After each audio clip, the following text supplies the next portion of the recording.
So you want to set up your Notion period tracker for the next year. How do you go about doing that? This is a question I received recently, and it's a good question. I didn't think about that when I put in the directions and everything. But yeah, it can be somewhat complicated, so hopefully I explain this well. But it's one of two things, or actually two of two things.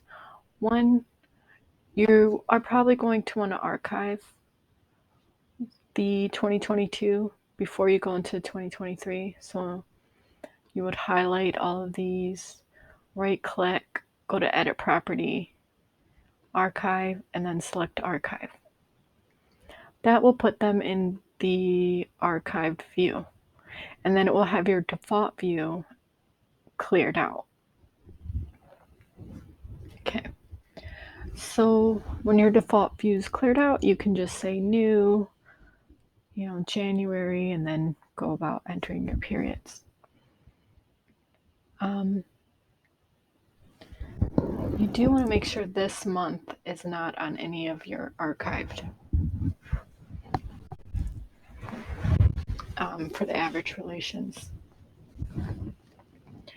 And the other thing you want to do, I believe this is set up for, okay. The other thing you want to do is make sure that this year is checked is in the filter. And is not archived for the default view. So those are basically for the default view, you want the filter to say this. Okay. I don't think it really needs to say name does not contain average cycle. Okay. But anyways. Oh no, it does. It does. It needs to say all this for your filter. So make sure your filter says that. Sorry. And that's how you do, this is the period tracker database. And then when you scroll down here to the period symptoms, so you have your symptoms board here. And basically what you're trying to do is you want these archived for 2022. So you'd have to go into the table database, and I'm going to show you that in just a minute here. But you also want to filter for this, and I'm going to leave the formula in the description. You want a formula for, is this year checked? I want to make sure it says checked. And I don't believe I had that on here before. So what you're going to do is just create a new formula. I have it on there now, so if anyone that now gets this will have it, but the previous ones didn't. So you would say add new, go to formula, and then you would name it is this year, and then I'm going, like I said, I'm going to put the formula in the description below, and you just copy paste that into the edit. Okay, you delete that there since I already have it in this one. And then you will have that so that you can filter this for this year, the period symptoms database. And so what that's going to do is in 2023, same as up there, all of the 2022s or any previous years will be gone. It's going to show the current year. Now for these headers here, what you could do is I would go into the table view. Now, I'm not sure if you have the default view with no groups or filters. So if you don't, just go ahead and duplicate, go here, say duplicate the default view. And when you go into the default view, make sure there aren't any filters. So if there are, you'll clear them out. And any groups. So if there's any groups, make sure it says none. And then these for 2022, you would want to be archived. So these are the days here. You just highlight them all, right click, check archive. And for the headers, you also want the 2022 headers. Now, I would suggest you name, when you're doing your period tracker, you name all of them by the year so you can see this. But you would highlight all of these, right click, and do the same thing.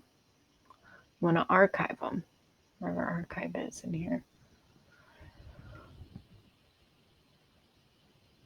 It's in here, and if it isn't, it's just a simple selection thing you can make, and then you select archive. So if you don't have this archive property, that's all it is. You create a property called archive, and it's the select, and then you just have it say archive. That way you can select archive. Now, these are all the 2022 headers. They're related to the 2022 period tracker database, but you want some for 2023. So what you would do is highlight them all, right click. So you would highlight them all. Oh, it's a pain in the butt. Right click, duplicate. So then you're going to have a duplicate of all of these. And what you want to do is on the duplicate ones, you want to unarchive them. And then you want to remove the period tracker relations, any spotting relations, anything like that. So basically what's going to happen is the new ones are going to be in the symptoms board. So these days won't be here. The dates won't be in there because you'll clear out the period tracker relation. If there's any spotting relations in there, you want those cleared out too. But basically that and these should be clear so that you can start the whole new year. That's how you do the symptoms database. Now for this one here, the overalls, if you want to overall 2023, just duplicate this, name it overall 2023, and make sure it's not related to anything so that when you put in your new entries, you can relate them to the overall 2023.